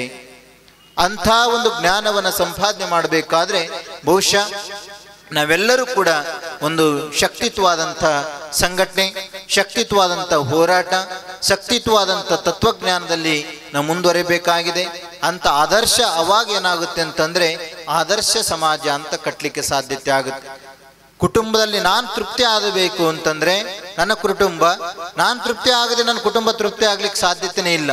ನಾನು ತೃಪ್ತಿ ಆಗಬೇಕು, ನನ್ನ ಕುಟುಂಬ ತೃಪ್ತಿ ಆಗಬೇಕು, ನನ್ನ ಗ್ರಾಮ, ನನ್ನ ಸಮಾಜ ಹೀಗೆ ಒಂದಕ್ಕೊಂದು ತೃಪ್ತಿ ಆಗಿದೆ ಅನ್ನೋ ಮನೋಭಾವನೆ ಬಂತು ಅಂತಂದ್ರೆ ಆವಾಗ ಆದರ್ಶ ಸಮಾಜವನ್ನು ಕಟ್ಟಲಿಕ್ಕೆ ಸಾಧ್ಯತೆ ಆಗುತ್ತೆ. ಆದರ್ಶ ಸಮಾಜವನ್ನು ಕಟ್ಟಬೇಕು ಅಂತಂದ್ರೆ ಮೊದಲು ನಾನು ಆದರ್ಶನಾಗಿರ್ಬೇಕು. ನಾನೇ ಆದರ್ಶ ಆಗಿಲ್ಲ ಅಂತಂದ್ರೆ ಅದೇ ನ್ಯಾಯ ಕೇಳಕ್ ಕೋರ್ಟಿಗೆ, ತೀರ್ತಾನೆ ಗೊತ್ತಿಲ್ಲ ಮೇಲೆ ಕೋರ್ಟಿಗೆ ನ್ಯಾಯ ಕೇಳಕ್ ಹೋದ್ವೋ ಹಾಗೆ ನಾವೇ ಆದರ್ಶ ಆಗಲಿಲ್ಲ ಅಂತಂದ್ರೆ ನಮ್ಮ ಆದರ್ಶ ಸಮಾಜವನ್ನು ನಾವು ಕಟ್ಟಲಿಕ್ಕೆ ಸಾಧ್ಯತೆನೇ ಆಗೋದಿಲ್ಲ ಅನ್ನುವಂಥ ಮಾತನ್ನ ನಾವು ನೆನಪಲ್ಲಿಟ್ಕೋಬೇಕಾಗಿದೆ. ಬಹುಶಃ ಇಂಥ ಒಂದು ಪ್ರವಚನದ ಕಾರ್ಯಕ್ರಮಗಳ ಮುಖಾಂತರ ನಮಗೆ ಬಹಳ ಸಂತೋಷ ಆಗ್ತಾ ಇದೆ. ನಮ್ಮ ಹಾಸನದಲ್ಲಿ ನಾವೀಗ 2-3 ವರ್ಷದಿಂದ ನಾವು ಹಾಸನದಲ್ಲಿ ಕಾರ್ಯಕ್ರಮಕ್ಕೆ ಹೋಗ್ತಾ ಇದ್ದೀವಿ. ನಮ್ಮ ಕಾರ್ಯಕರ್ತರು ಪ್ರಾಸ್ತಾವಿಕ ಮಾಡಿದ್ರಲ್ಲ ಕಾರ್ಯಕರ್ತರು, ಅವರು ಬಹಳ ಚೆನ್ನಾಗಿ ಕಾರ್ಯಕ್ರಮನ ನಿರೂಪಿಸ್ತಾರೆ. ಇಲ್ಲಿ ಕೂಡ ಅವರು ಹೇಳ್ತಾ ಇದ್ರು, ನಮ್ಮ ಧರ್ಮದ ಒಳಗಡೆ ಇರುವಂಥ, ನಮ್ಮ ಸಮಾಜದ ಒಳಗಡೆ ಇರುವಂಥ ಕೆಲವು ವ್ಯವಸ್ಥೆಗಳನ್ನು, ಅದು ಹಿಂದೂ ಇರ್ಬೋದು, ಕ್ರೈಸ್ತ ಇರ್ಬೋದು, ಮುಸ್ಲಿಮ್ಸ್ ಇರ್ಬೋದು, ಈ ಥರದ ಎಲ್ಲವನ್ನೂ ಕೂಡ ನಾವು ಬದಿಗಿಟ್ಟು ನಾವೆಲ್ಲರೂ ಒಂದೇ ತತ್ವದ ತಳಹದಿಯಲ್ಲಿ ಬದುಕ್ತಾ ಇರುವಂಥವ್ರು. ನಮಗೆ ಭೂಮಿ ಆಶ್ರಯ ಕೊಟ್ಟಿದೆ, ನಮಗೆ ದೇವರು ಭೂಮಿ. ನಮಗೆ ಗಾಳಿಯಿಂದ ಬದುಕ್ತಾ ಇದ್ದೀವಿ, ಆ ಗಾಳಿನೇ ದೇವರು. ಅದೇ ಒಂದು ಧರ್ಮ ಅಂತ ನಾವು ಭಾವಿಸಿಕೊಂಡು ಪ್ರಕೃತಿನೇ ಭಗವಂತ ಅಂತ ನಂಬಿದ್ರೆ ಯಾವ ಜಗಳನು ಬರೋದಿಲ್ಲ, ಯಾವ ವ್ಯತ್ಯಾಸನೂ ಬರಲಿಕ್ಕೆ ಸಾಧ್ಯತೆ ಇಲ್ಲ. ನಮ್ಮಲ್ಲಿ ಏನಾಗಿದೆ ಅಂತಂದ್ರೆ ಕೆಡಿಸೋದು, ನಾವು ಮೊದಲೇ ಹೇಳಿದಾಗೆ ಕೆಡಿಸೋದಕ್ಕೆ ಬಹಳ ದಾರಿಗಳಿದಾವೆ, ಕಟ್ಟೋದಕ್ಕೆ ಒಂದೇ ಒಂದು ದಾರಿ ಇರುತ್ತೆ, ಅದು ಧರ್ಮದ ದಾರಿ. ಕಟ್ಟೋದಕ್ಕೆ ಬಹಳ ಜನ ಬರೋದಿಲ್ಲ, ಕೆಡಿಸೋದಕ್ಕೆ ಬಹಳ ಜನ ಬರ್ತಾರೆ. ಹಾಗಾಗಿ ಎಷ್ಟೆಲ್ಲ ಕೆಡಿಸಿದ್ರು ಕೂಡ ಧರ್ಮವನ್ನ, ಸತ್ಯವನ್ನ ನಾಶ ಮಾಡಲಿಕ್ಕೆ ಯಾರಿಂದನೂ ಸಾಧ್ಯತೆ ಆಗೋದಿಲ್ಲ. ಲಕ್ಷಾಂತರ ವರ್ಷಗಳ ಕಾಲ ಇದು ಹೆಂಗೆ ಮುಂದುವರ್ಕೊಂಡು ಹೋಗ್ತಾನೆ ಇರುತ್ತೆ. ಆದರೆ ನಾವು ಮುಂದಿನ ದಿನಗಳಲ್ಲಿ ಇವೆಲ್ಲವಕ್ಕೂ ಒಂದು ಹಿತಾಂಜಲಿ ಹಾಡಬೇಕು ಅಂತಂದ್ರೆ ಬಹುಶಃ ನಾವೆಲ್ಲರೂ ಕೂಡ ಪ್ರಜ್ಞಾವಂತರಾಗಬೇಕಾಗಿದೆ. ನಾವೆಲ್ಲರೂ ಸಮಾಜಮುಖಿ ಕೆಲಸವನ್ನು ಮಾಡಬೇಕಾಗಿದೆ. ನಾವೆಲ್ಲರೂ ಒಂದೇ ಅನ್ನುವಂಥ ತತ್ವದ ಅಡಿಯಲ್ಲಿ ಬದುಕಬೇಕಾಗಿದೆ. ನಾವೆಂತ ಬದುಕ್ತಾ ಇದ್ದೀವಿ, ನಾವೆಲ್ಲರೂ ಸರ್ವೇ ಅನ್ನುವಂಥ ಮಾತನ್ನು ಬಸವಣ್ಣವರು ಅದಕ್ಕಿಂತ ಮುಂದೋಗಿ ಒಂದು ಮಾತನ್ನು ಹೇಳಿದರು. ಸಕಲ ಜೀವರಾಶಿಗಳಿಗೆ ಲೇಸನ್ನ ಬಯಸಿದ್ರು, ಸಕಲ ಜೀವರಾತ್ಮರಿಗೆ ಲೇಸನ್ನ ಬಯಸಬೇಕು ಅಂತ ಹೇಳಿದರು. ಅದರ ಅರ್ಥ ಈ ಭೂಮಿ ಮೇಲೆ ಬದುಕ್ತಾ ಇರುವಂಥ ಪ್ರತಿಯೊಂದು ವಸ್ತುಗೂ ಕೂಡ ಲೇಸ ಆಗಲಿ ಅಂತ ಬಯಸಿದ್ರು. ಹಾಗೆ ಅಲ್ಲವರು ಕೂಡ ಅದೇನ ಬಯಸಿದ್ದು ಕೂಡ. ಹಾಗಾಗಿ ಅಂಥ ಒಂದು ಜ್ಞಾನವನ್ನ ನಾವು ಪಡ್ಕೊಂಡು ನಮ್ಮಲ್ಲಿ ವ್ಯತ್ಯಾಸಗಳನ್ನ ಬಿಟ್ಟು ಹಾಕಿ, ನಮ್ಮಲ್ಲಿ ರಾಜಕೀಯ ಬರ್ಬೋದು, ಹೋಗುತ್ತೆ, ಧರ್ಮಗಳ ವ್ಯತ್ಯಾಸಗಳು ಆಗಾಗ್ಗೆ ಬರ್ತವೆ, ಮತ್ತೆ ಹೋಗ್ತವೆ, ಅವಕ್ಕೆ ಯಾವಕ್ಕೂ ಕಿವಿಗೊಡದೆ ನಮ್ಮ ಜೀವನವನ್ನ ಸಂತೃಪ್ತವಾಗಿ ಜೀವನವನ್ನ ಮಾಡೋಣ. ದುಡಿರಿ, ಕೆಲಸ ಮಾಡಿ, ಸ್ವಲ್ಪ ಸಂಪಾದನೆನೂ ಮಾಡಿ, ಆದರೆ ಅದು ಯಾವುದಕ್ಕೂ ಅಂಟುಕೊಳ್ಳದಾಗೆ ಇರೋದ್ರಲ್ಲೇ ಪ್ರೀತಿ ವಿಶ್ವಾಸದಿಂದ, ಇರೋದ್ರಲ್ಲಿ ತೃಪ್ತಿಯನ್ನು ಕಂಡುಕೊಂಡು ಇದ್ರೆ ಮಾತ್ರ ಅದು ಸಂತೃಪ್ತ ಕುಟುಂಬ ಅಂತ ಅನ್ಸ್ಕೊಳ್ಲಿಕ್ಕೆ ಸಾಧ್ಯತೆ ಆಗುತ್ತೆ. ಕುಟುಂಬದಲ್ಲಿ ವ್ಯತ್ಯಾಸಗಳು ಬಹಳ ಬರ್ತವೆ. ಯಾಕೆ ಅಂತಂದರೆ ನಾನು ನಾನು ನಾನು ಅನ್ನೋದ್ರಿಂದ. ಇವತ್ತು ಮಹಿಳಾ ಆಯೋಗ, ಪುರುಷರ ಆಯೋಗ, ಆ ಆಯೋಗ ಈ ಆಯೋಗ ಟಿ ವಿ ಮುಂದೆ ಕುತ್ಕೊಂಡು ವಾದಿಸ್ತಾರೆ. ನಮಗೆ ನೋಡ್ತಾ ಇದ್ರೆ ನಮ್ಗೆ ಬಹಳ ಬೇಸರ ಅನಿಸುತ್ತೆ. ಯಾಕೆಂದರೆ ಟಿ ವಿ ಮುಂದೆ ಕೂತ್ಕೊಂಡು ಹೆಣ್ಮಕ್ಳು ನಾವು ಶ್ರೇಷ್ಠ ಅಂತಾರೆ, ಗಂಡ್ಮಕ್ಳು ನಾವು ಶ್ರೇಷ್ಠ ಅಂತಾರೆ, ಅವರು ನಾವು ಶ್ರೇಷ್ಠ ಅಂತಾರೆ, ಇವರು ನೀವು ಶ್ರೇಷ್ಠ. ಆದರೆ ಯಾರು ಒಬ್ಬರು ಕೂಡ ಗಂಡು ಆಗಲಿ ಹೆಣ್ಣಾಗಲಿ ಇವೆರಡು ಬೇರೆ ಬೇರೆ ಅಲ್ಲ, ಇದೆಲ್ಲ ಒಂದೇ ಅನ್ನುವಂಥ ಜ್ಞಾನವನ್ನು ಯಾರು ಇವತ್ತಿಗೂ ಹೇಳ್ತಾ ಇಲ್ಲ. ಅದೇ ಒಂದು ದುಃಖಕರವಾದ ಸಂಗತಿ. ಸಮಾಜದಲ್ಲಿ ಅಲ್ಲಲ್ಕೊಲ್ಲಲಾಗಲಿಕ್ಕೆ ಅದೇ ಒಂದು ವ್ಯತ್ಯಾಸ ಆಗ್ತಾ ಇದೆ. ನಮ್ಮ ಇಲ್ಕಲ್ಲಿಂದ ಬಂದಿದ್ದಾರೆ ಉಪನ್ಯಾಸಕರು, ಅವ್ರು ಹೇಳ್ತಾರೆ, ಬಹುಶಃ ಶರಣರು ಹೇಳಿದ್ರು, ಗಂಡು ಅಲ್ಲ ಹೆಣ್ಣು ಅಲ್ಲ, ನಡುವೆ ಸುಳುವ ಆತ್ಮ ಪರಮಾತ್ಮ ಅಂತ ಹೇಳ್ತಾ ಹೋದಂಥ ಮಾತುಗಳು. ಅದರ ಅರ್ಥ ನಮ್ಮ ಭಾವನೆಗಳು, ನಮ್ಮ ಅಂಗಾಂಗಗಳು ಅಥವಾ ನಮ್ಮ ವ್ಯತ್ಯಾಸಗಳು ಏನೇ ಇದ್ರೂ ಕೂಡ ಆದರೆ ಶಕ್ತಿ ಪರಮಾತ್ಮ ದೇವರು ಅನ್ನುವಂಥದ್ದು ಅದು ಒಂದೇ. ಅವನು ಪರಮಾತ್ಮ ನಮ್ಮೆಲ್ಲರೊಳಗಡೆ ನೆಲೆಸಿದ್ರಿಂದ ನಾವೆಲ್ಲರೂ ಒಂದೇ ಅಂತ ತಿಳ್ಕೊಳ್ಳುವಂಥ ಸನ್ನಿವೇಶಗಳನ್ನು ನಾವು ಕ್ರಿಯೇಟ್ ಮಾಡಿಕೊಳ್ಬೇಕು. ನಮಗೆ ಯಾವ ಆಯೋಗನೂ ಬೇಕಾಗಿಲ್ಲ, ನಮಗೆ ಯಾವ ವ್ಯತ್ಯಾಸಗಳು ಬೇಕಾಗಿಲ್ಲ, ನಮಗೆ ಯಾವ ಸ್ಥಾನಮಾನಗಳು ಬೇಕಾಗಿಲ್ಲ. ನಾವು ಇವತ್ತು ಸ್ಥಾನಮಾನಗಳನ್ನ ಕೇಳ್ಕೊಂಡು ಹೋಗ್ತಾ ಇದ್ದೇವೆ ಹೊರತು ನಾವು ಬದುಕೋ ರೀತಿ ಕಲಿಸ್ರಿ ಅಂತ ನಾವು ಯಾರು ಕೇಳ್ತಾ ಇಲ್ದಿರೋದ್ರಿಂದ ಸಮಾಜದಲ್ಲಿ ಇಷ್ಟೊಂದು ಅಲ್ಲಲು ಕಲ್ಲಲಾಗಲಿಕ್ಕೆ ಕಾರಣ ಆಗ್ತಾ ಇದೆ. ಹಾಗಾಗಿ ದಯವಿಟ್ಟು ನಾವೆಲ್ಲರೂ ಕೂಡ ಬದುಕುವ ರೀತಿಗಳನ್ನು ಕಲಿಸ್ರಿ ಅಂತ ಕೇಳಬೇಕೇ ಹೊರತು ನಮಗೆ ಆ ಸ್ಥಾನಮಾನ ಕೊಡಿ ಎನ್ನುವಂಥದ್ದನ್ನು ಅಲ್ಲ. ಸ್ಥಾನಮಾನಗಳು ಬೇಕು ಯಾವಾಗ ಅಂತಂದರೆ ನಾವೇ ಕೊಡಬೇಕು. ಯಾರಿಗೆ ಅಂತಂದರೆ ಯಾರು ಹಸ್ಕೊಂಡಿರ್ತಾನೆ ಅವನಿಗೆ ಅನ್ನ ಕೊಡಬೇಕು, ಯಾರಿಗೆ ನಡೆಯುವ ಶಕ್ತಿ ಇರೋದಿಲ್ವೋ ಅವನಿಗೆ ಕೋಲನ್ನು ಕೊಡಬೇಕು, ಯಾರಿಗೆ ಕಣ್ಣಿರೋದಿಲ್ವೋ ಅವನಿಗೆ ಕಣ್ಣನ್ನು ಕೊಡಬೇಕು, ಯಾರಿಗೆ ಧರ್ಮದ ಜ್ಞಾನ ಗೊತ್ತಿಲ್ಲವೋ ಅಂಥವ್ರಿಗೆ ಧರ್ಮದ ಜ್ಞಾನವನ್ನು ಬಿತ್ತನೆ ಮಾಡಬೇಕು. ಅಂಥ ಹಸಿವು ಯಾರ್ಯಾರಿಗೆ ಯಾವ ಹಸಿವಿದೆಯೋ ಅಂಥವ್ರಿಗೆ ಬೋಧನೆ ಮಾಡಬೇಕು ಹೊರತು ನಾವು ಜನಾಂಗದ ಮೇಲೆ ಜಾತಿ ಮೇಲೆ ವಿಂಗಡಣೆ ಮಾಡ್ತಾ ಹೋದಾಗ ನಾವು ಜಾತ್ಯತೀತ ರಾಷ್ಟ್ರ ಅಂತ ಕರಿತೀವಿ, ಆದರೆ ಜಾತ್ಯತೀತಿಗಳು ಹೆಚ್ಚಿಗೆ ಆಗ್ತದೆ ವಿನಃ ಕಮ್ಮಿ ಆಗ್ತಾ ಇಲ್ಲ. ಇದೆಲ್ಲದಕ್ಕೂ ಕೂಡ ಈ ತಿಲಾಂಜಲಿ ಹಾಡಬೇಕು ಅಂತಂದರೆ ಇಂಥ ಕಾರ್ಯಕ್ರಮಗಳ ಮುಖಾಂತರ, ಇಂಥ ಧರ್ಮದ ಬೋಧನೆ ಮುಖಾಂತರ, ಅದರಲ್ಲೂ ಮುಖ್ಯವಾಗಿ ಇವತ್ತು ನಾವು ಒಬ್ಬರು ಹೇಳ್ತಾ ಇರ್ಬೋದು, ಇದೇ ಮಾತುಗಳನ್ನು ನೀವು 100 ಜನ ನಾಳೆ ಹೇಳಂಗಾಗಬೇಕು, ಅದರಿಂದ 1000 ಜನ ಹೇಳಂಗಾಗಬೇಕು, ಅದಕ್ಕೆ ಲಕ್ಷಾಂತರ ಜನ ಮುಂದೆ ಹೇಳಂಗಾಗಬೇಕು. ಆವಾಗ ಧರ್ಮ ಉಳಿಲಿಕ್ಕೆ ಸಾಧ್ಯತೆ ಇದೆ. ಒಬ್ಬರು ಹೇಳೋದು ಲಕ್ಷಾಂತರ ಜನ ಕೆಡಿಸೋರಾಗ್ಬಿಟ್ರೆ ಯಾವುದು ಧರ್ಮ ಬೆಳಲಿಕ್ಕೆ ಸಾಧ್ಯತೆ ಆಗೋದಿಲ್ಲ.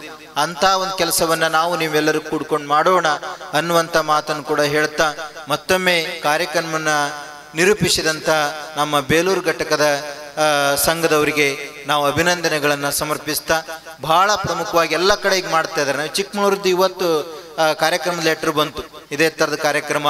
ಮೊನ್ನೆ ಹಾಸನದಲ್ಲಿ ಕಾರ್ಯಕ್ರಮ ಆಯಿತು, ಇವತ್ತು ಇಲ್ಲೇ ಆಗ್ತಾ ಇದೆ. ಬಹಳ ಸಂತೋಷ ಆಗ್ತಾ ಇದೆ. ಇವತ್ತು ವೇದಿಕೆ ಮೇಲೆ ಇರುವಂಥ ಎಲ್ಲ ಪ್ರಜೆಗಳಿಗೆ, ನಿಮ್ಮ ವೇದಿಕೆ ಮುಂದಿರುವಂಥ ನಾವೆಲ್ಲ ಪ್ರಜೆಗಳಿಗೆ ಹೇಳೋದಿಷ್ಟೇ, ನಾವೆಲ್ಲರೂ ಕೂಡ ಒಂದು ಹೋರಾಟ ಮಾಡೋಣ. ಏನು ಅಂತಂದರೆ ಧರ್ಮದ ಇತಿಹಾಸ ತಿಳಿಯೋದಕ್ಕೆ, ಧರ್ಮದ ಸತ್ಯತೆ ತಿಳಿಯೋದಕ್ಕೆ ಹೋರಾಟ ಮಾಡಬೇಕಾಗಿದೆ. ನಮ್ಮ ಸ್ಥಾನಮಾನಗಳು ಅಲ್ಲ ಅನ್ನುವಂಥ ಮಾತನ್ನು ಕೂಡ ಹೇಳ್ತಾ ಮತ್ತೊಮ್ಮೆ ತಮ್ಮೆಲ್ಲರಿಗೂ ಶುಭವಾಗಲಿ ಅಂತೇಳಿ ಹಾರೈಸಿ ನಮ್ಮ ಮಾತನ್ನು ಮುಕ್ತಾಯ ಮಾಡ್ತೀವಿ. ನಮಸ್ಕಾರ.